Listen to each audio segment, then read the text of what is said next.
찬송가 107장 부르겠습니다.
할렐루야.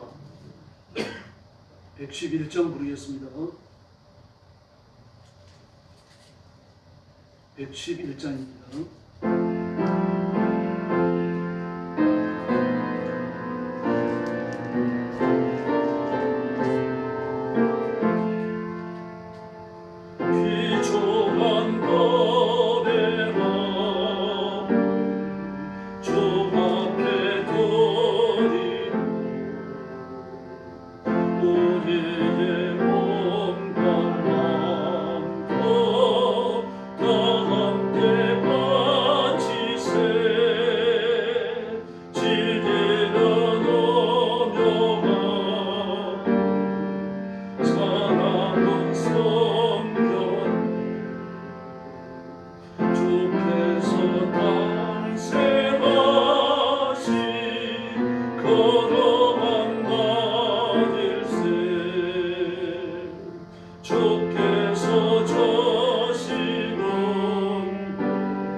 할렐루야.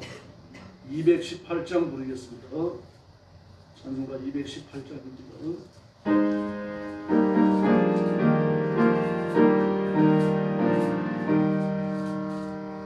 내 마음과 정성을 다하여서 저 너의 하나님을 사랑하라.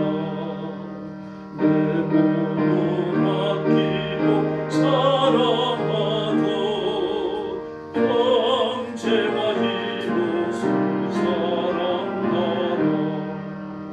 주께서 우리에게 명하시니 그 명령 따라서 살아가리.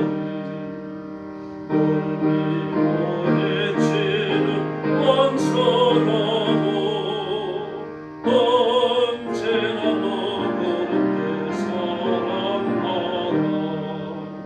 너를 기뻐하는 자 위에서도 신실한 마음으로 몸을 빌라. 주께서 우리에게 명하시니 그 명령 따라서 살아가리.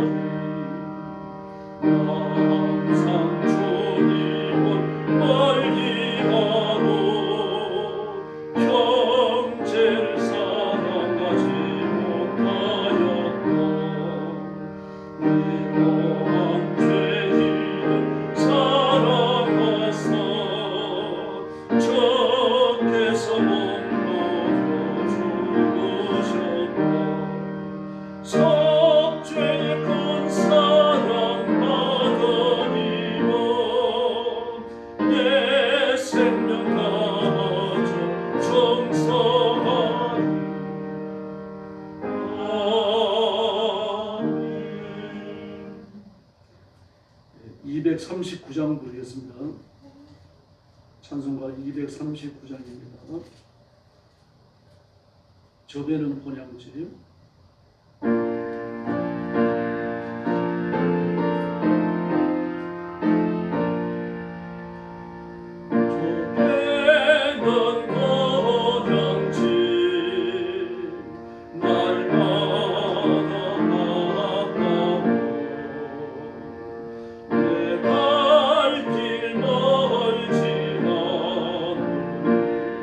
전보다 가깝다.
42장 부르겠습니다.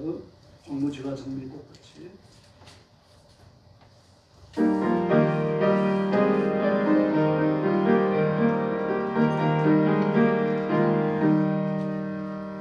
무지가 장미꽃 같이 피는 것을 볼 때에 밤에 많이 부르며 거룩한 길 가니 거짓 거룩한 길에 검은 검은 없으니 나빠하지 말고 거룩한 길 가니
기도하겠습니다.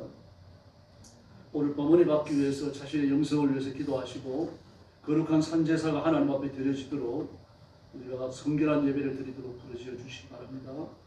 그리고 말씀을 전하는 저를 위해서 기도해 주시고 또 말씀 들을 귀를 달라고 부르짖어 주시고 계엄에서 무대했다가 몇 시간 만에 또 해제되고 그랬는데 지금 굉장히 불안합니다. 나라와 민족을 위해서 특별히 윤석열 대통령을 위해서 기도해 주시고 역사의 배후에서 악한 짓을 계획하고 시도하는 악한 마귀를 예수님의 이름으로 묶어버리고 쫓아내는 기도를 해주시기 바랍니다. 같이 기도하겠습니다. 참여하신 아버지 하나님 은혜를 감사합니다. 오늘 밤에도 저희들이 주 앞에 엎드려서 수요일 예배를 드립니다. 성령님 이 자리에 능력과 분노로 임하여 주시고 사랑하는 성도들을 만져주시고 붙들어주시고 역사에 주어지기를 간절히 원하고 기도합니다. 참여하신 하나님 아버지 오늘 밤 드리는 예배가 산제사가 되어 하나님 앞에 상달되도록 주께서 역사에 주시옵소서.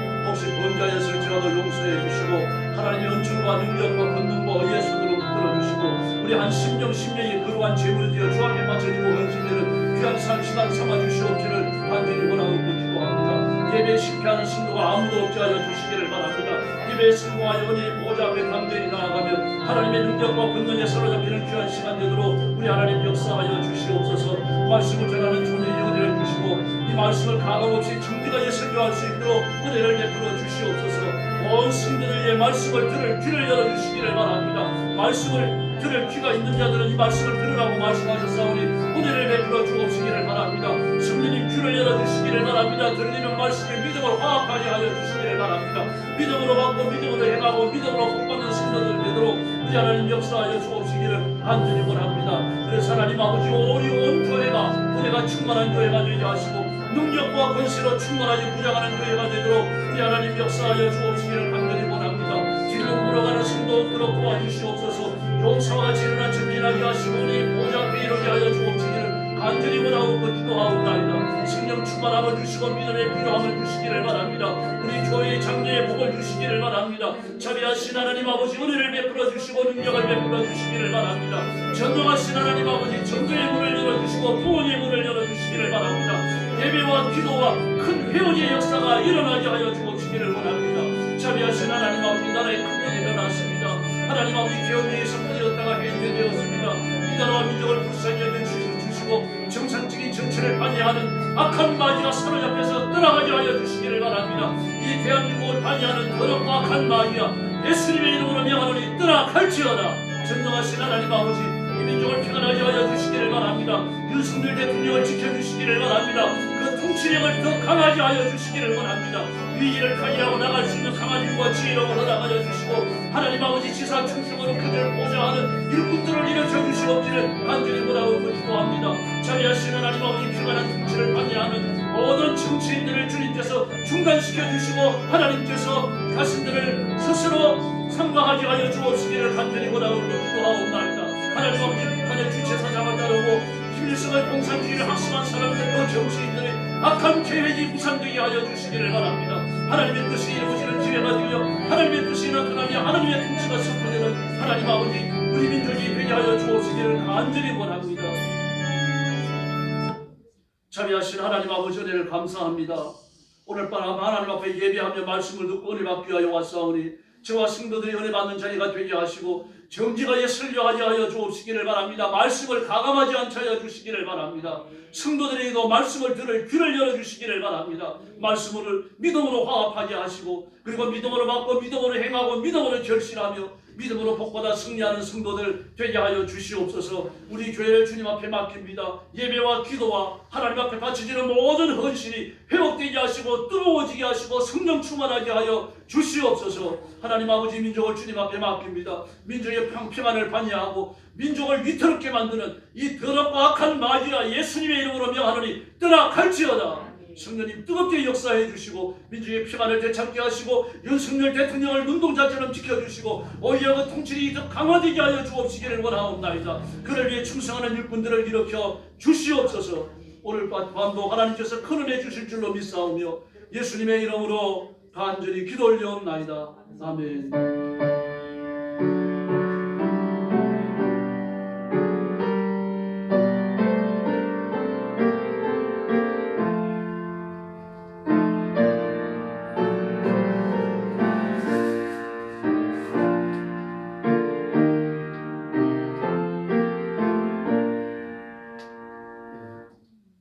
하나님 말씀 다니엘서 10장 8절부터 12절까지입니다. 구약성경입니다. 구약성경 1251페이지입니다. 다니엘서 10장 8절부터 12절까지입니다. 한 절씩 교도하겠습니다. 8절 말씀 제가 먼저 봅니다. 그러므로 나는 홀로 있어서 이 큰 환상을 볼 때에 내 몸에 힘이 빠졌고 나의 아름다운 빛이 변하여 썩은 듯 하였고 나의 힘이 다 없어졌으나 내가 그의 음성을 들었는데 그의 음성을 들을 때 내가 얼굴을 땀을 내고 깊이 잠잠했느니라. 한 손이 있어 나를 어루만지기로 내가 떨었더니 그가 내 무릎과 손바닥이 땅에 닿게 일으키고 내게 큰 은총을 받은 사람 아니라 내가 내게 이른 말을 깨닫고 믿었더라. 내가 내게 보내심을 받았느니라 하더라. 그가 내게 이 말을 하니에 내가 떨며 일어서니 12절 같이 봅니다. 그가 내게 이르되 다니엘아 두려워하지 말라. 내가 깨달으려 하여 하나님 앞에 스스로 경배하게 하기로 결심하던 첫날부터 내 말이 응답받았으므로 내가 내 말로 말미암아 왔느니라. 아멘. 주일 오후에 이어가지고 성경적 신비에 관해서 이어지는 설교를 계속하겠습니다. 페르시아 초대왕이 되어지죠. 그 보냈습니다. 다리오를 이어가지고 메데파사의 왕이 되고 나서 국호를 페르시아로 바꿉니다. 그 왕이 된 지 3년째 되는 해에 다니엘에게 환상이 임합니다. 그런데 그 환상의 내용이 큰 전쟁에 관한 것입니다. 얼마나 그 충격적이었던지 3주 동안을 금식을 해야만 했어요. 충격이 너무 심하니까 금식하지 않을 수가 없었던 거죠. 마음에 근심이 심하면은 음식도 못 먹잖아요. 지금 다니엘이 그런 충격을 받은 겁니다. 음식이 몸에 안 넘어가는 상태가 됐죠. 무교절 첫날과 그리고 6월절 7째 날까지 8일 동안이 그 금식 기간에 들어있어요. 이 기간이 되어지면 온 유대의 사람들이 예루살렘으로 다 모이죠. 그러나 여긴 예루살렘이 아니잖아요. 예루살렘이 아니니까 수상궁에 있는 회당에 모였을 것이 틀림없어요. 그러므로 그들이 모여갖고 하나님 앞에 제사는 드리지 못하지만 유월절 의식 일부를 행했던 게 틀림없는 거죠. 그리고 8일째 되는 날은 잔치를 하잖아요. 전부 다 음식을 꺼내서 그 하나님이 구원해 주신 것을 감사하면서 축제를 하고, 그리고 고아와 과부와 나그네와 그리고 레위인들에게 전부 그 음식과 곡식을 나누어 주고, 그러면서 큰 축제가 벌어집니다. 이 날 전체를 금식한 겁니다. 지금 유대인들에게서 유월절은요, 우리나라에 있어가지고 추석과 설날을 합친 것보다 더 큰 명절입니다. 그런 날 금식을 했던 겁니다. 그런데 이제 그 세일회가 지나갔습니다. 세일회가 지나가고 나서 천사가 찾아왔어요. 5절에 보니까 내가 눈을 들어보니 한 사람이 세마포 옷을 입고 허리에는 우가서 순금띠를 띄었더라 그랬습니다. 그의 몸은 황옥 같고 그의 얼굴은 번갯빛 같고 그의 눈은 횃불 같고 그의 팔과 발은 빛난 녹과 같고 그의 말소리는 무리의 소리와 같더라 그렇게 말했습니다. 그래서 이 5절과 6절의 묘사를 보고 이 나타난 사람이 바로 그에 나타나신 예수님이다 그렇게 표현합니다. 그렇게 해석합니다. 왜냐하면 그게 묘사된 것들이 천사보다는 더 탁월하신 예수님께 맞기 때문에, 더구나 그의 몸이 황옥 같다, 얼굴은 번갯불 같다, 눈은 횃불 같다, 그의 말과 발은 빛난 녹과 같다. 빛난 녹과 같다라고 하는 말은 계시록에서 예수님의 발을 묘사할 때 쓴 말이죠. 심판의 발요. 그의 말소리는 많은 무리의 소리와 같다. 그런데 어떻습니까? 기도의 응답을 갖고 왔어요. 그래서 가브리엘이라고 보는 사람도 있습니다. 어쨌든 우리 보수주의 입장에서 두 가지 해석을 다 취합니다. 두 중에 하나를 취하더라도 잘못된 건 아닙니다. 그러나 이제 이 갖고 오는 이 사람이 어떻게 됩니까? 바사국의 군주와 왕들에게 막혀버려요. 그리고 예수님이 아니라고 보는 거죠. 천사 가브리엘이라고 보는 것이 더 확실하다는 얘기입니다. 예수님이시라고 하면 막을 수가 없죠. 하나님이시니까요. 그러나 또 5절과 6절의 표현을 본다면 천사에게 전류하기는 너무 과하다. 그 말 일리도 있습니다. 그러나 이 바사국의 왕과 또 군주와 왕들에게 막혔다, 붙들렸다. 제지단이 가지고 단역이 올 수가 없었다. 이 말씀은 또 예수님께 또 맞지 않습니다. 어쨌든 기도 응답을 가지고 왔습니다. 왔는데 보는 순간에 그 사람을 보는 순간, 기도의 응답을 가지고 그 사람을 보는 순간에 어떻습니까? 온몸에 힘이 빠져버렸어요. 아름다운 빛이 주변에 썩어도 됐고요. 그리고 땅에 얼굴을 대고 혼절해 버렸습니다. 깊이 잠들었다 그랬죠. 혼절한 겁니다. 그래서 이 기도 응답을 갖고 온 가브리엘이 손을 가지고 어루만집니다. 어루만지니까 다시 육신이 힘을 얻어요. 일어나서 손과 무릎으로 이렇게 엎드려 있습니다. 엉거주춤하게. 엎드려 있는데 어떻습니까? 막 온몸에 힘이 빠져가지고 말 한마디 할 수 없어요. 입술을 만지니까 다시 말할 힘이 생깁니다. 그래서 이제 계시가 주어지고 해석이 주어지는 겁니다. 이 신기한 현상을 지난 주일 저녁에도 우리가 잠깐 살펴봤죠. 바로 이 상태와 입신 상태가 똑같은 겁니다. 하나님의 능력과 권능이 강권적으로 임한다든지 또는 환상이나 꿈에서 천사를 만나게 되어지면 우리 몸이 썩은 듯합니다. 우리 몸이 가지고 있는 영광과 변화라고 하면 아무것도 아니에요. 이걸 썩은 듯하고 몸에 힘이 봉쇄돼 버려요. 육체에 힘이 없어지는 거예요. 말 한마디 할 수는 없을 정도로 손가락 하나 못 움직일 정도로. 그러면서 어떻습니까? 정신을 똑바로 살아있는 거죠. 입신도 그와 비슷하죠. 입신한 사람들을 보면 되게 다 이제 말을 합니다. 손발도 다 움직여요. 그러나 몸을 못 움직여요. 대화까지 하잖아요. 그러면 죽어서 천국에 간 건 아니에요. 입신 상태가. 입신이라는 말도 그러므로 우리가 조심해야 됩니다. 입장에 들어간다는 얘기. 신이라는 말은 하나님이라는 얘기, 말씀 아닙니까? 하나님의 세계에 들어간다. 그것보다는 바로 이와 같은 상태입니다. 그 큰 권능을 입으면 이렇게 되는 겁니다. 요한도 그랬잖아요. 요한도 온몸에 힘이 빠져버려 천사를 만납니다. 이런 일들이 벌어질 수 있습니다. 그리고 신비한 현상을 하나님의 말씀에서 해석을 얻어야 합니다. 하나님의 말씀으로 해석되지 않는 신비한 현상이라고 하면요, 일단 버려야 됩니다. 일치하지 않습니다. 왜냐고 하면 하나님이 나도 이해할 수 없는 것, 나도 깨달을 수 없는 어떤 현상을 일으키시는 분은 아닙니다. 적어도 내게 어떤 현상이 일어났다면 나를 깨닫게 해주시는 겁니다. 나를 알게 해주셔요. 그 내가 깨닫지도 못하는 거, 내가 알지도 못하는 걸 하나님이 주셔놓고는 너는 왜 깨닫지도 못하느냐 그럼 되겠습니까? 신비한 현상이라든지 신비한 계시라든지 어떤 말씀을 주시면 그 깨닫는 것까지 같이 주시는 겁니다. 아니면 누구를 통해서 깨닫게 해주시는 거죠. 근데 그런 역사도 없다고 하면 하나님의 인격적인 역사가 아닌 거죠. 천사를 가장한 마귀일 수 있는 겁니다. 그러기가 십선이죠.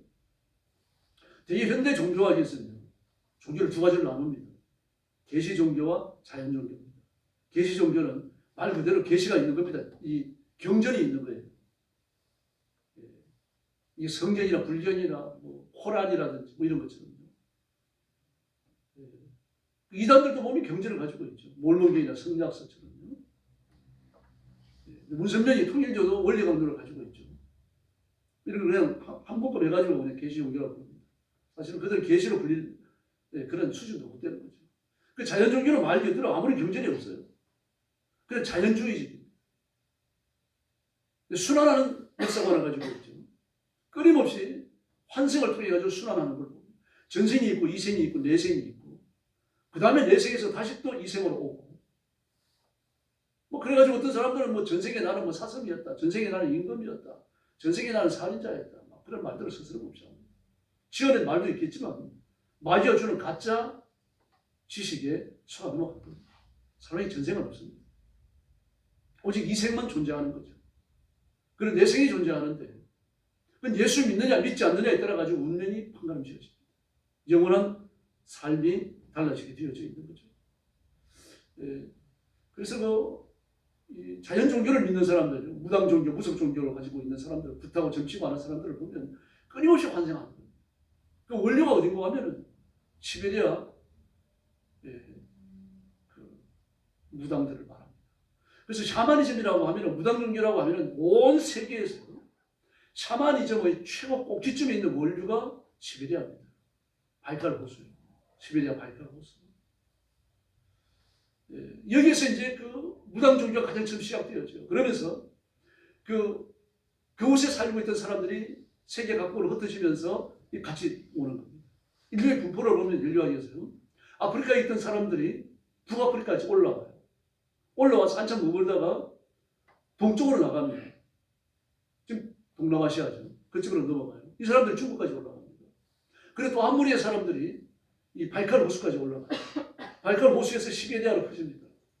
바로 여기에서 샤머니즘 신앙, 자연주의 신앙이 생겨나요. 이 사람들이 몽골로 와가지고 우리나라로 내려오고 그리고 일본으로 건너갑니다. 그리고 알래스카로 건너가가지고 북아프리카와 남아메리카까지, 북아메리카와 남아메리카까지 내려가요. 바로 이 이동을 통해가지고 무속 종교, 무당 종교가 생겨나는 겁니다. 그래서 바이칼 호수 시베리아에서요, 그리고 몽골, 우리나라, 일본, 그리고 북아프리카, 캐나다요, 또 미국이나 남미, 브라질 같은 데 있는 무당들을 보면요, 거의 비슷합니다. 거의 90% 이상이 똑같아요. 더구나 그 브라질 같은 데서 뭐까지 나옵니까? 삼조고까지 나옵니다. 삼조고까지. 발이 3개라는 말입니다. 까마귀인데 발이 3개예요. 그게 고구려잖아요. 주범의 표시잖아요. 이렇게까지 멀리 퍼져요. 그래서 고구려 유민들이 이 브라질까지 건너간 걸 그렇게 보는 겁니다. 브라질에는요, 한국 사람과 똑같이 생긴 사람, 그리고 한국말과 거의 흡사한 언어를 사용하는 원주민들이 있습니다. 이제 그 사람들은 고구려 유민으로 보는 거죠. 난리를 피해가지고 그 사람들이 건너갔던 그 길을 따라가지고 이제 브라질까지 간 걸로. 그래서 브라질에서 그 발견되어지는 그 고고학 자료를 놓고서 전 세계 석학들이 모이는데 왜 고구려에 있는 삼조고가 브라질에서 발견되는가 답을 못합니다.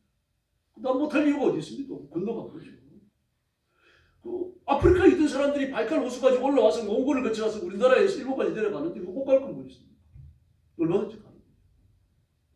그 이런 그 인류의 그 이동 통로를 놓고 보면 전 세계적으로 무당 종교는 하나입니다. 한 묶음으로 묶여져요. 우리 민족만 있는 게 아니라 일본의 무당들은요 아주 지독합니다. 제가 여러 번 말씀드렸죠. 우리는 귀신을 떼어내는 거잖아요. 귀신을 떼어내는 종교지만 무당이지만 일본의 무당들이 귀신을 붙이는 무당이 있습니다. 섬찟하고 무섭죠. 이런 무당들은 아무나 못 찾아갑니다. 돈 있는 사람은 정말 돈 있는 사람이 아니면 못 찾아가요. 그래서 뭐 액땜 한다, 제습부터 한다. 이제부터 귀신을 떼어내는 거잖아요. 근데 그래서 액을 붙여요. 귀신을 붙입니다. 이래가지고 사람들이 그저 횡상하게 하고 회의를 만나가지고 파멸을 이끌어가는 거예요. 그 주로 이제 이렇게 귀신을 붙이는 무당들은 누가 부리는 거 하면 이 영주들이 붙입니다. 영주들이 부립니다. 전쟁터에 나가는 장군들이 부리고요. 그러니까 극소수의 이 무당의 숫자는 많지 않습니다. 그래서 이렇게 귀신을 붙이는 무당이다 그러면 전부 다 무서워합니다. 지금도 이 기원들이 일본에는 남아있어요. 막 그런 걸 소재로 막 소설로도 쓰고 막 영화도 만들고 일본 사람들. 그런데 그런 자연 종교와 계시 종교를 비교한다. 그러나 불경을 성경과 동일시할 수 있습니까? 몰몬경을 코란경을 성경과 같은 거리에 놓을 수 있냐고요. 성경을 계시라고 하면 그런 건 계시가 아닙니다. 만약에 그런 걸 계시라고 한다면요, 성경은 다른 말로 불러야 됩니다. 계시 중에 계시가 되는 거죠. 계시들 중에 계시. 다른 건 계시가 아닙니다. 우리 예수님은 신들 중에 신이라고 부르잖아요. 왕들 중에 왕이신 거죠. 그러므로 진정한 계시는 뭡니까? 성경 말고는 없는 거예요. 이 기독교가 우월한 종교가 아닙니다. 유일한 종교예요. 기독교를 종교라고 부르면 다른 건 종교가 아닙니다. 그래서 그렇게 계시가 우월한 이유는 뭡니까? 하나님이 어떤 분이신지, 어떤 일을 하시는 분인지, 인류의 역사에 어떤 계획을 갖고 계시는지 하나님이 스스로 밝힌 게 이 성경입니다.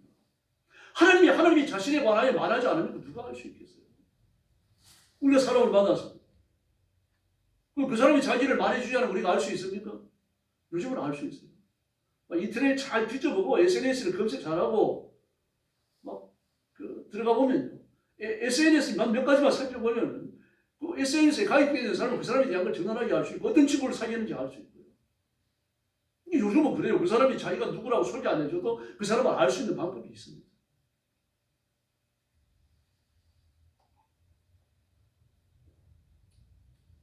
여러분 카톡에 다 가입되어 있잖아요. 카톡 들어가서 여러분이 카톡에서 어떤 활동을 하는지 살펴보면요. 다 어떻게 알 수 있습니까? 그럼요. 카톡에 들어서 친구 몇 개를 해도 되고 안 되면 해킹도 됩니다. 카톡 해킹하는 게 정말 쉬워요. 어려울 것 같죠? 일도 아닙니다. 이렇게 우리가 자기 정보가 전부 오픈된 세상에 살아가요. 그러나 하나님에 대해서 알 방법이 있습니까? 하나님을 해킹할 수 있냐고요? 하나님이 어떤 분이신지, 무슨 일을 하시는지, 어떤 계획을 가지셨는지 그걸 해킹해서 우리가 알 수 있는 방법이 있냐고요? 없습니다. 성경밖에 없습니다. 그래서 하나님이 친히 알려주신 성경 말고는요, 하나님께 대한 정보가 이 세상에 존재하지 않습니다. 파편적 증거는 존재하죠. 이 신비한 나무를 보니까, 신비한 꽃들을 보니까 하나님이 좀 만드신 분이 있는 것 같은데 그분이 혹시 하나님이 아닐까? 이 정도까지는 사색할 수 있죠. 거기까지는 사색이 힘들어요.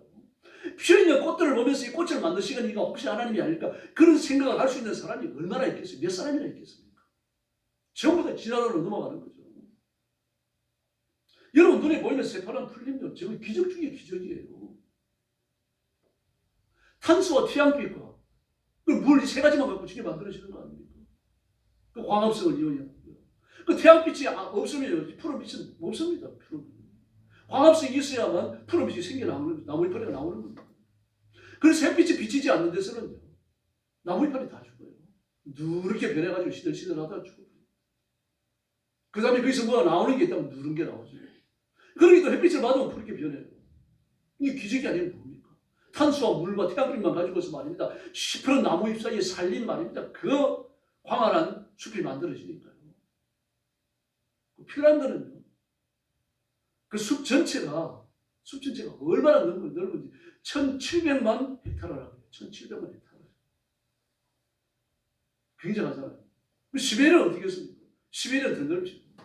이게 전부 다 물과 태양빛과 산소만 갖고 탄소만 갖고 만들어냅니다. 놀랄 게 짝이 없습니다. 그러나 이걸 바라보고서도 그들은 진화라 그러지 하나님의 능력이다 그렇게 말하지 않아요. 그래서 로마서에서 뭐라고 말합니까? 하나님을 알만한 것이 하나님이 지으신 창조물 속에 새겨져 있다고 말합니다. 하나님을 알만한 것이 저기에 보이지만, 저기 마음에 있지만, 그걸 눈으로 보지만 하나님께 영광 돌리지 않냐고 사람과 썩어질 짐승과 검수의 버러지의 형상을 바꿨다고 말합니다. 하나님을 알만한 게 있어요. 왜 그렇습니까? 하나님의 형상에 대한 그림자가 누구에게나 있습니다. 타락했다고 하더라도, 지옥 가는 사람이라고 하더라도 하나님의 형상의 그림자 같은 게 남아있는 겁니다. 그래서 인간이 양심을 지키려고 애를 쓰잖아요. 도덕과 윤리를 앞장서서 어기는 사람이 누가 있어요? 지금 민주당 아니면 없습니다. 온갖 더러운 죄를 다 짓잖아요. 이제 윤석열 대통령이 탄핵하려고 막 눈에 불을 켜고 달려들 겁니다. 하나님이 간섭하셔야 됩니다. 기도 많이 하셔야 돼요. 저는 막 이런 일이 생기니까 정말 감사하더라고요. 끝까지 윤석열 대통령 옹호하면서 태극기 집회하는데 그게밖에 없습니다.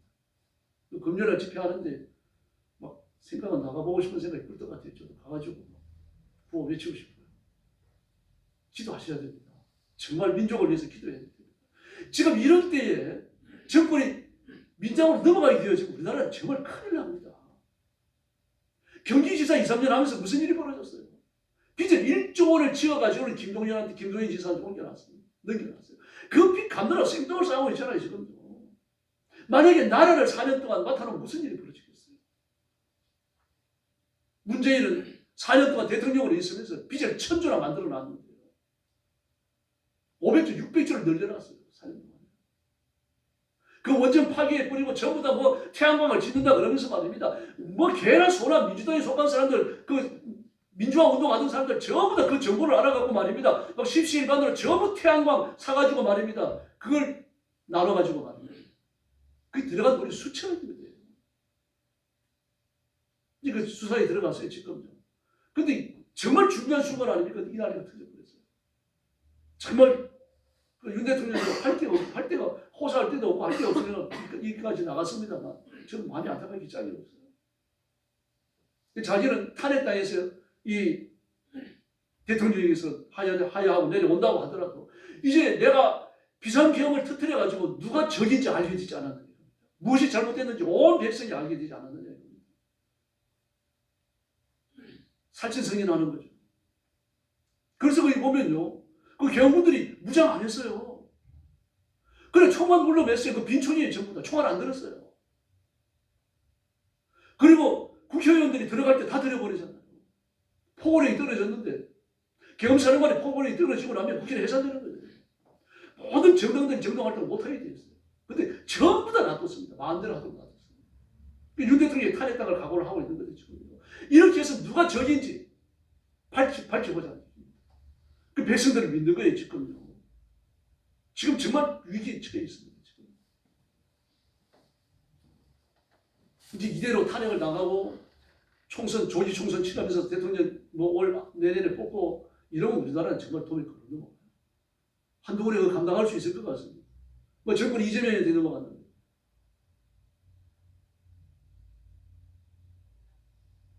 첩이 둘인지 셋인지도 모르는 사람. 정과 사범.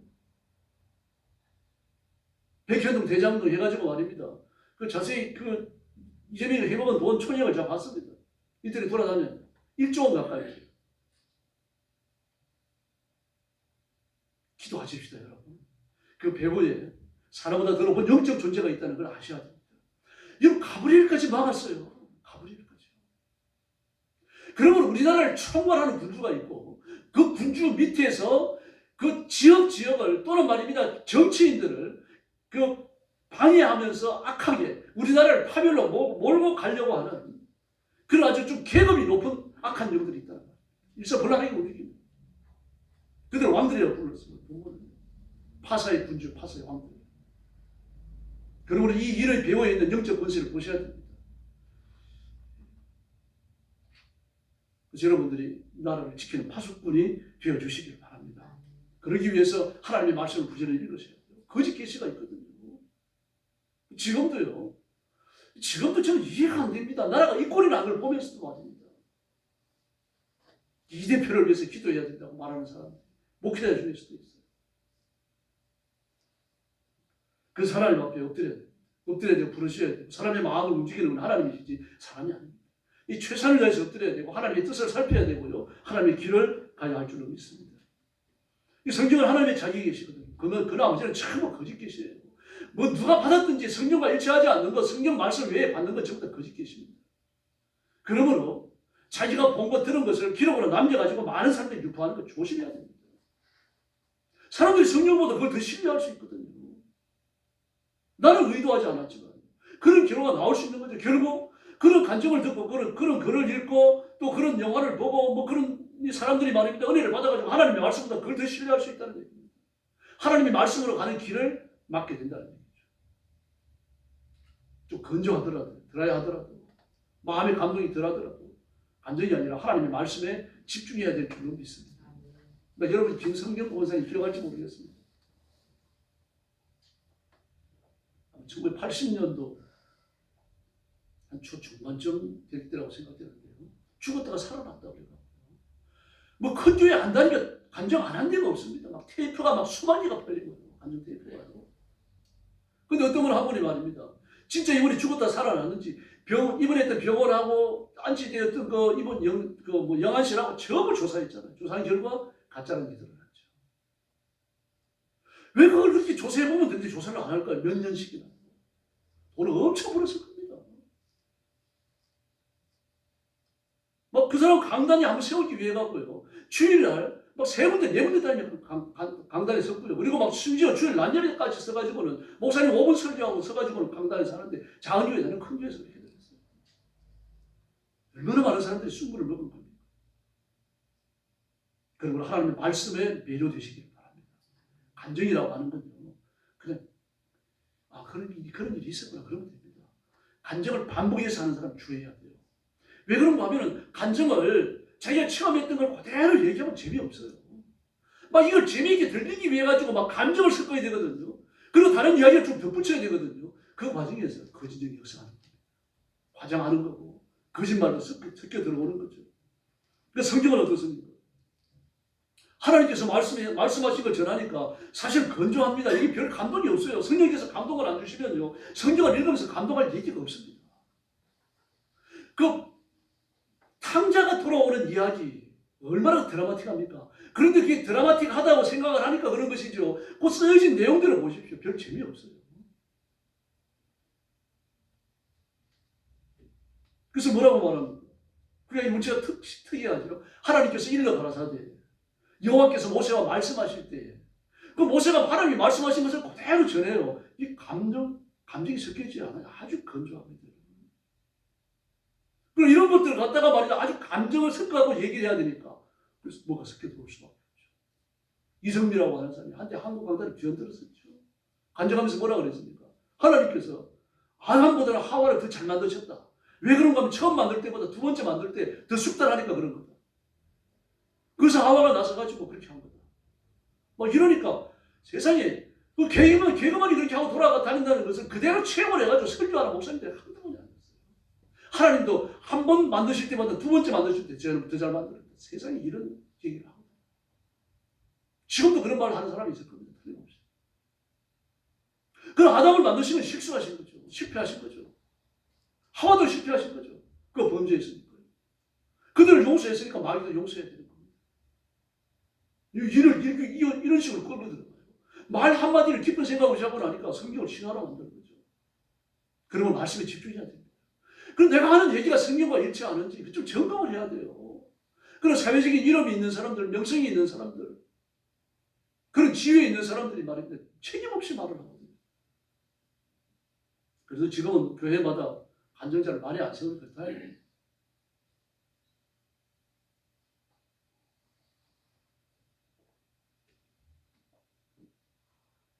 계시록 상황을 보면 뭐라고 그럽니까? 너는 가서 말하기를. 또 선지자는 뭐라고 말합니까? 여호와께서 나에게 이렇게 말씀하셨다 하라고 하셨다. 그렇게까지 얘기해요. 이 말은 내 말이 아니라는 얘기입니다. 심지어 예수님도 그러셨잖아요. 내가 내 말을 하더라도 잘못되지 않았다. 하나님이시니까요. 그래서 나는 내 말을 하는 게 아니라 나를 보내신 이의 말을 한다.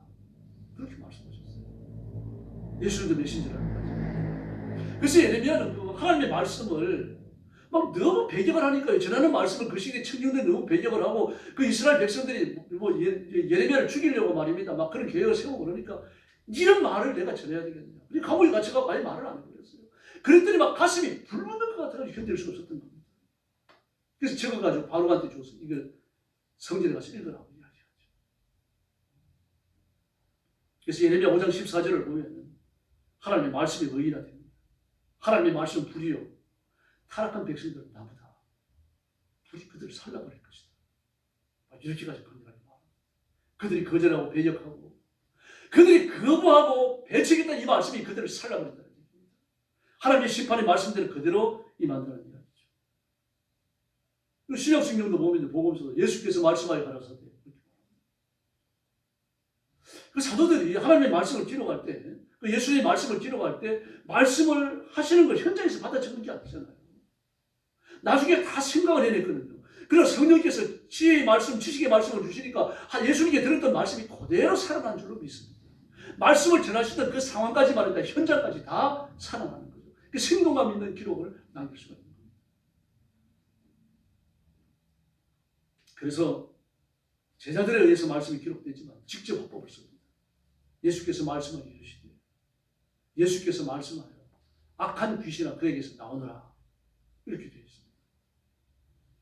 그럼 거짓 계시는 어떻습니까? 달라요. 하나님이 주신 게 아닙니다. 대부분 뭐 고난을 당하든지 깊은 묵상을 하든지 그러면서 말이다 인생과 우주의 원리에 대해서 생각하다가 벼랑간 깨우친 겁니다. 하나님의 말씀을 깨우친 걸 적은 게 아니에요. 깨우치는 건 뭡니까? 내 속에 있는 걸 깨닫는 거예요. 그래서 성경은 내 속에 있는 게 아닙니다. 외부에서 보는 거예요. 하나님이 주시는 것, 천사가 주시는 것, 음성을 들려주시는 것, 환상을 보여주시는 것, 외부에서 임한 것을 내가 전할 뿐입니다. 그럼 거짓 계시는요, 뭐 벼랑간 깨달았고요. 벼랑간 깨달아요. 그런 걸만 쓰기 시작합니다. 제가 거짓 계시에 대해서 말씀드리면서 지금 막 유명한 사람들, 여러 사람 말씀드렸죠. 뭐 벼랑간 깨달아져. 벼랑간 깨달아지는 거죠. 이 하나님의 말씀이 벼랑간 깨달아질 수도 있어요. 이 말씀이 무슨 말인지 몰랐는데 뭐 기도하다가 벼랑간 이 말씀이 이런 뜻이구나 이렇게 깨달아질 수 있어요. 그러나 계시의 내용이 벼랑간 깨달아져갖고 막 써내려가지고 경전을 만든다. 이게 지 생각이죠. 지 깨달음이죠. 자기 지혜예요. 호란이 그렇습니다. 마귀의 산물입니다. 그게 계시가 아니에요. 구약 성경에 대한 마음의 개인의 깨달음과 명상이 기록입니다. 호란을 보면 별 이상한 소리가 다 있어요. 그래서 코란을 전하는 사람들, 그 사람들, 이제 마귀의 그 성자들이죠. 그 사람들은 거짓말을 입에 달고 하는 사람들입니다. 이렇게도 해석했다가 저렇게도 해석했다가 막 그런 거예요. 그 코란을 원리적으로 풀어가지고 살아가는 사람들, 그 사람들은 코란에서 폭력성을 찾아내지 않아요. 그러나 코란을 현실의 입장에 맞게끔 풀어내서 해석하는 사람들은 폭력을 숨겨야 됩니다. 악인을 죽여야 됩니다. 저 미제국주의를 타도해야 됩니다. 우리에게 고통을 주는 자들을 죽여 없애야 됩니다. 그런 일을 행하는 자들은 천국에서 영생을 얻고 아내를 많이 얻는다. 그렇게 가르쳐요. 실제로 그렇게 가르칩니다. 그래서 이제 자살폭탄을 하는 거예요. 자살폭탄을 하면서 내가 내 자신을 한 몸을 희생하고 나면 나는 천국에 올라가 성자가 되고 그리고 아내를 12를 얻는다. 세상에 그 말을 믿고 몸에 폭탄을 두른 다음에 사람 많이 운집한 곳에 가서 터뜨리고 죽어요. 사람이 이렇게 가스라이팅이 됩니다. 이게 마음먹게 사는 짓입니다. 불경도 마찬가지 아닙니까? 우주와 인생의 이치에 대해 가지고 석가의 교회인지 깨달음을 적은 게 불경입니다. 또 석가가 전한 말을 그 해석을 덧붙여가지고 기록한 것들이 또 성경이에요. 불경 경전이에요. 그래서 불경 중에 가장 심오한 것이 화엄경인데 화엄경은 거의 대부분이 석가의 말입니다. 배달경도 마찬가지입니다. 힌두교의 사상도 그 힌두교의 사상을 철학적 원리로 정리해 놓은 것이 배달경입니다. 그 힌두교의 성경들이 가르치는 거예요. 선약성 원론도 마찬가지입니다. 여호와의 증인의 성경, 여호와의 증인대로 세 세대 성경이 있습니다. 세 세대 성경. 뉴 에이지 바이블이라고 있어요. 뉴 에이지 바이블.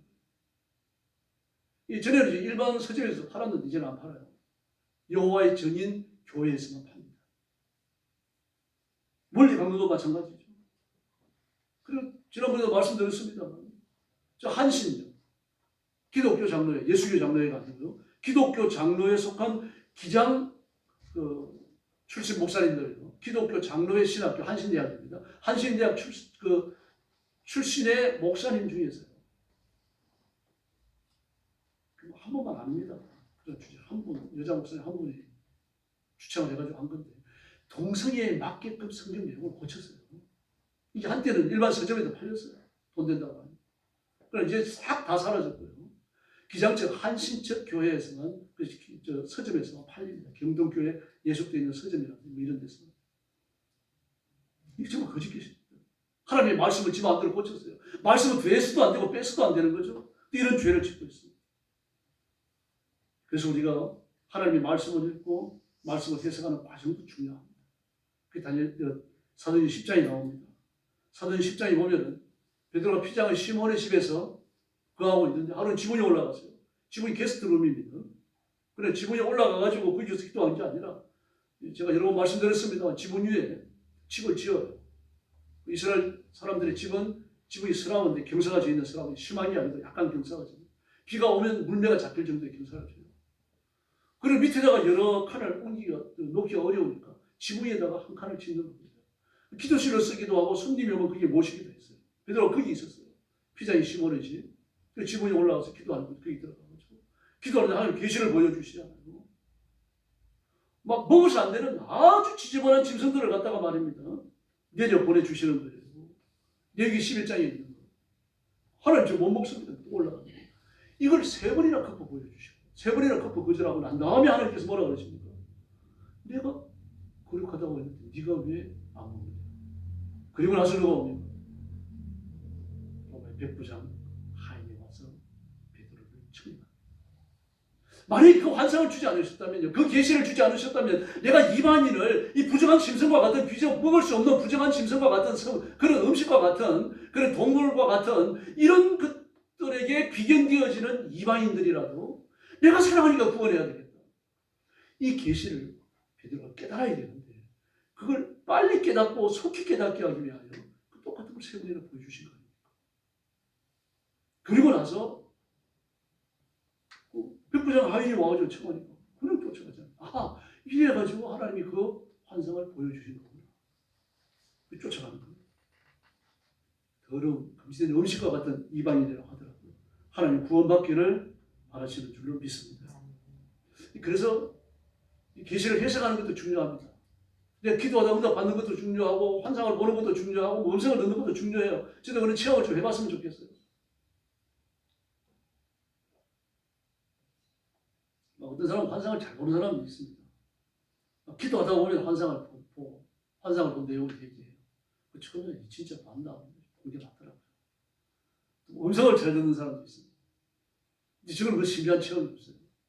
장기 금식할 때 그 환상을 봤는데 그것도 환상도 뭐 뚜렷한 환상 그런 환상이 아니고 이미지 같은 환상을 본 적이 있어요. 저도 한때는 막 환상을 보고 음성도 좀 듣고 막 그런 게 굉장히 사모했어요.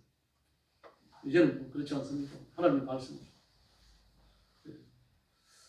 그 환상을 봤기 때문에 그 계시거든요. 그 계시를 받았기 때문에 이방인 전도에 대한 베드로의 마음이 확고히 서버립니다.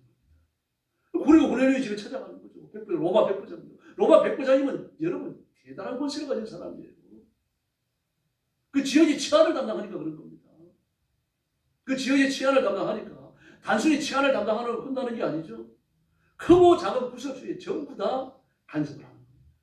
그 부전을 막 사방에서 받는 겁니다. 자기도 부전을 받고 백부장한테 갖다 바치고 그런 백부장은 또 그 위에 500부장한테 갖다 주고 막 이런 먹이사슬이 연결되기 때문에 구전을 안 받을 수도 없어요. 이걸 현장에서 결정하는 사람이 누굽니까? 백부장. 천부장은 누군지 잘 모릅니다. 그래 백부장은 누구나 다 알아요. 뭐 이 자리에 있는 사람인데 나는 하나님을 믿는 사람으로 하나님의 말씀 앞에 부끄러움이 없고 나는 기도하는 사람입니다. 고넬료는 그렇게 필요하잖아요. 계시를 받았기 때문에 그 계시를 바로 해석한 거죠. 또 무시 앞에 섰던 바울의 계시요. 지금이 터키거든요. 터키 남쪽 지방이거든요. 터키로 올라가서 이제 이 지금의 소련으로 들어가는 거죠. 이게 들어가서 아시아 지역에 대한 전도에 대한 비전을 갖고 있었는데 하나님 그리 안 보내십니다. 어디로 보내십니까? 유럽으로 보내셔요. 마게도냐 사람 하나가 나타나서 순시를 하는데 바울이 정신을 차리고 일어나니까 아 나를 마게도냐로 보내시는구나. 그 마게도냐로 가기 위해 가지고 지리를 쭉 살펴보니까 마게도냐 첫 성이 빌립보예요. 그래서 빌립보로 들어가서 마게도냐 전도를 시작하잖아요. 그래서 소아시아 전도가 또 이루어지는 거죠. 이러면서 하나님 계시를 통해 사람의 뜻을 100% 전달하십니다. 예수님의 십자가 고난도 마찬가지입니다. 요한복음 13장을 보면 예수님은 십자가의 고난을 적극적으로 피해가십니다. 너희 중에 한 사람이 나를 판다. 또 나는 죽음에 넘겨졌다가 사람을 살아난다. 근데 베드로가 깜짝 놀래가고 말입니다. 어떻게 그런 일이 있을 수가 있습니까? 주님 그런 일이 일어나서는 안 됩니다. 그랬더니 예수님이 뭐라고 하십니까? 사단아 내 뒤로 물러가라. 너 하나님 일을 생각하는 자가 아니다. 사람 일을 생각하는. 이 베드로는 예수님을 염려해서 말했어요. 예수님을 염려하는 마음이 없는 거 아니라 분명히 있습니다. 있지만 그 속에 뭐가 들어있습니까? 예수님을 던이 없고 뭐 좀 하고 싶은 겁니다. 힘을 좀 쓰는 자리, 그런 정치적 자리가 좀 탐이 났던 거예요. 자기의 야망, 자기의 열망, 좀 정치적인 비전 이런 것들을 좀 이루고 싶었던 겁니다. 주님 그걸 콕 찍어내신 거죠. 그 정욕을 위한 기도는 지금도 안 이루어집니다. 또 바울 사건도 보십시오. 예루살렘 21장이죠. 사도행전 21장이죠. 이제 전도여행을 마치고 이제 예루살렘을 귀환하는 거 아닙니까? 3차 전쟁을 마치고. 뭐 갔다가 이제 로마로 압송되어져 가는 여행이란 말입니다. 올라가는데 밀레도를 지나가지고 두로에 들어갔는데, 밀레도에서 이제 에베소 장로님들을 부르잖아요. 자기가 에베소 교회를 방문하고 싶은데 일정이 지금 너무 촉박해요. 하나님 막 재촉하시는 겁니다. 바울의 마음을. 사실 뭐 에베소에 가가지고 한두 달 더 지체하더라도 문제 없을 것 같다라고 생각하는데 바울은 그게 아닙니다. 막 급한 거예요. 그래서 밀레도로 에베소 교회 장로님들을 부릅니다. 그리고 이 내가 가고 나면 악한 육의 역사를 받는 이단들이 들어온다. 교회를 어지럽힐 때 그는 정신 차리고 교인들을 붙들어라. 그래서 그들을 위해서 간절히 기도해 줍니다. 그리고 나서 두로로 들어가요. 두로에 도착했는데 거기 있던 제자들이 말입니다. 거기 있던 제자들이 아마 그 바울의 다른 제자들도 거기에 포함됐는지 모르겠어요. 거기 있던 제자들이 목까지 막는 겁니다. 근데 여러분 21장 4절에 뭐라 그럽니까? 성령의 감동으로 그렇게 말해요. 성령의 감동을 바울이 올라가면 이제 고난을 당하고 붙잡혀 가는 게 틀림없으니까 목까지 만류하는 겁니다. 그러므로 목까지 만류하는 것이 성령의 감동인지 고난을 당한다고 하는 것이 성령의 감동인지 구분해야 되는데 그걸 구분 안 했던 겁니다. 성령의 감동은 어디에 있는 겁니까? 고난 당한다는 것을 알려주는데 감동이 있는 거죠. 그러니까 가지 마라. 이건 제자들의 육신적 생각입니다.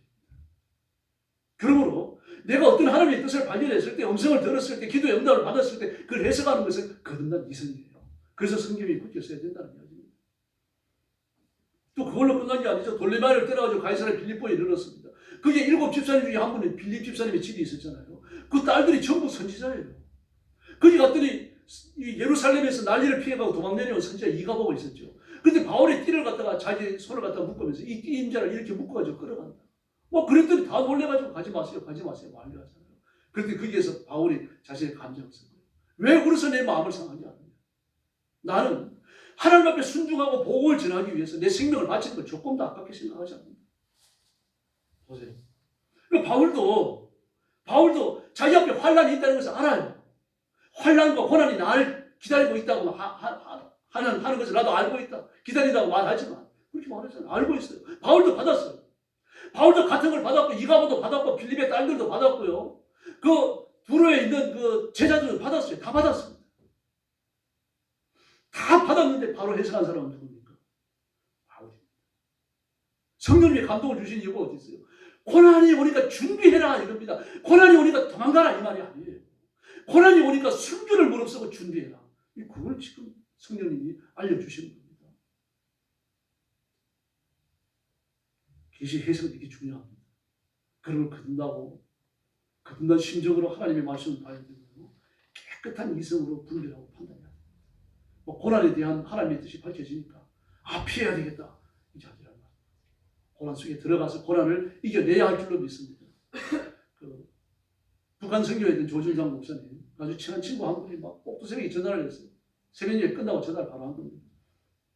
친한 분인데. 그래 왜 전화했어? 그러니까 내가 아주 기분이 나쁜 꿈을 꿨는데 내가 너무 기분이 안 좋아 당신한테 전화한다. 무슨 꿈을 꿨는데 그러니 자기가 이제 새벽기도 때 그 환상을 본 겁니다. 새벽기도 때 환상을 봤는데 이 자기 교회 안에 이렇게 웅덩이가 파 있는 거예요. 그리고 물이 가득 차 있어요. 그런데 뱀이 막 그 안에서 막 여러 마리가 또 안에를 트는 겁니다. 그걸 보고 말이죠. 기도하다 말고 깜짝 놀래가지고 막 사탄아 물러가라. 마귀를 대적하는 기도를 했어요. 그래도 마음이 불안해갖고 와서 전화했던 겁니다. 근데 조준상 목사님 아주 지혜로운 양반입니다. 그렇죠. 당신 걱정할 거 하나도 없네. 아니 마귀가 들어와서 교회 안에 또 안을 트는데 그게 왜 걱정이 안 되느냐. 이 사람은 물을 뭐라 그랬는가. 말씀으로 물로 씻어 말씀으로 깨끗하게 했다고 말하지 않는가. 그 말씀이 충만하니까 보이지. 그리고 예수님이 하신 말씀 중에 뭐가 있는가. 뱀처럼 지혜롭고 비둘기처럼 순결하라고 그랬는데 말씀의 지혜가 충만할 것이네. 그 말을 듣는 순간에 마음의 근심이 싹 사라져버리는 거죠. 그게 시험 없었습니다. 하나님은 바른 걸 주셨어요. 하나님은 바른 걸 주셨는데 바른 걸 잘못 해석하도록 마귀가 역사한 거죠. 잘못 해석하니까 바로 좋은 걸 받아놓고 말입니다. 은혜를 받아놓고 근심에 휩싸이는 겁니다. 이 마귀가 하는 짓이에요. 하나님이 주신 거룩한 것까지도 악하게 사용하도록 만드는 게 그게 마귀입니다. 그래서 분별하셔야 돼요. 분별하셔야 되고 정죄하셔야 되는 겁니다. 이 하나님의 뜻과 일치하지 않는다 싶으면 이 더럽고 악한 마귀야 예수님의 이름으로 명하노니 떠나 갈지어다. 도망가라. 물러가라. 외치시기를 바랍니다. 그래서 내가 기선을 제압해야 됩니다. 영적인 기선을. 그래서 시험되는 내용을 들었다고 해서 걱정하지 마시고 하나님 앞에 맡기면서 기도하시고 또 목사한테 전화해서 상의도 하시고 또 사모한테 전화해서 상의를 하시고 그렇게 하십시오. 이런 식으로 이겨낼 수 있습니다. 하나님은 바른 걸 주시는데 마귀가 악하게 사용하도록 유혹할 수 있다고 합니다. 마귀가 어디까지 시험하는지 이번에 정신 차려야 합니다. 예수님도 그렇잖아요. 이 잔을 내게서 옮겨주십시오. 마귀는 그 시까지 가요. 하나님 앞에까지 가서 욥을 모함합니다. 하나님 앞에까지 가서 대제사장 여호수아를 모함합니다. 조금도 두려워하지 마시기 바랍니다. 우리가 두려워할 분은 재판장이신 예수님, 만왕의 왕이신 예수님이신 줄을 믿습니다. 그 이름을 의지합시다. 그리고 거짓 계시를 박멸하고 말씀에 굳게 서 승리하는 성도들이 되기를 예수님의 이름으로 축원합니다. 기도하겠습니다.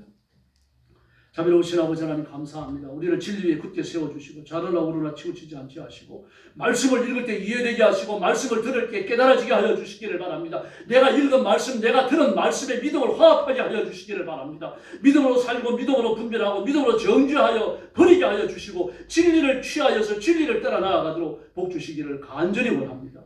이 시대에 감당치 못하는 일꾼이 되게 하시고 이 시대에 진리의 밝은 빛을 비추는 깨어있는 종들이 되게 하여 주시옵소서. 예수님의 이름으로 간절히 기도 올리옵나이다. 아멘.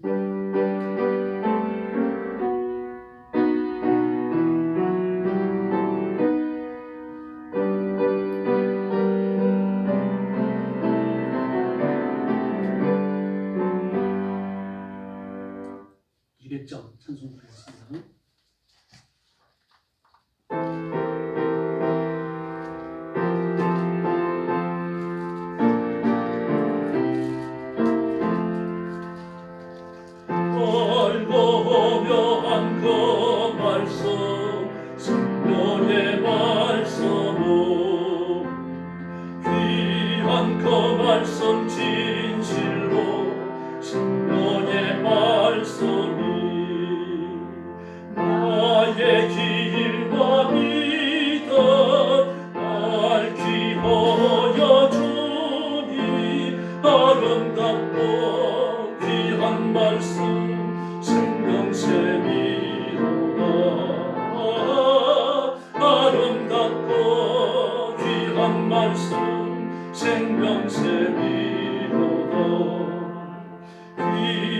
주님의 말씀은 오래 되도다.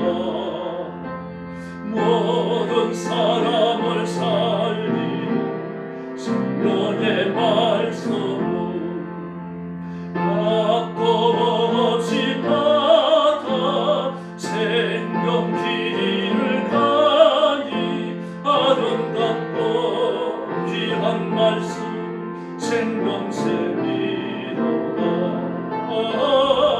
아름답고 귀한 말씀 생명샘이로다. 널리 울리며 퍼지는 생명의 말씀은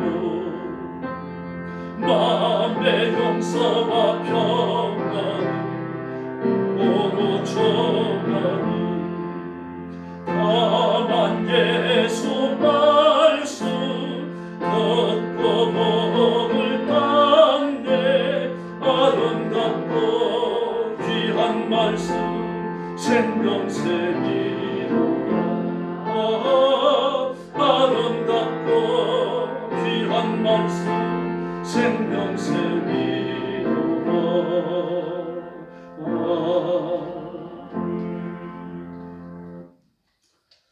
교회를 위해서 계속 기도해 주시고요. 하나님께서 전도의 문과 부흥의 문을 열어주실 것을 그리고 기도와 예배, 성도의 모임 전부가 뜨겁게 회복되도록 그렇게 부르짖어 주시기 바랍니다. 그리고 정말 나라와 민족을 위해서 정말 힘써서 기도할 겁니다. 우리가 이 위기를 잘 이겨내면 우리가 굉장히 성장할 겁니다. 그러나 이걸 이겨내지 못하면 이 나라가 뒷걸음질칩니다. 분명히. 더불어 윤석열 대통령은 내가 탄핵되게 쫓겨나더라도 비상계엄령 선언문에 보니까 나오잖아요. 공산주의자들, 그들을 추종하는 자들, 국회 안에 자리 잡고 있는 이런 자들이 전부 다 쫓겨나가야 된다.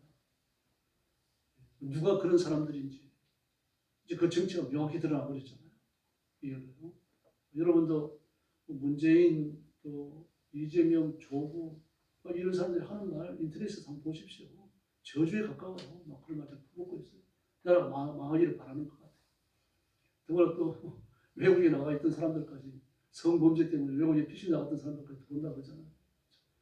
저희 가정이 우리가 결심하고 기도하면 하나님께서 우리 민족을 바로 세워주실 줄로 믿습니다. 그 한국교회 역할이 어느 때보다도 중요합니다. 옆에 계신 분들하고 인사 나눠주시기 바랍니다.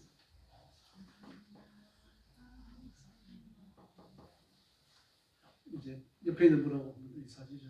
민족을 위해서 기도합시다. 할렐루야. 감사합니다. 우리 숙여서 주님 가르친 기도 드리겠습니다.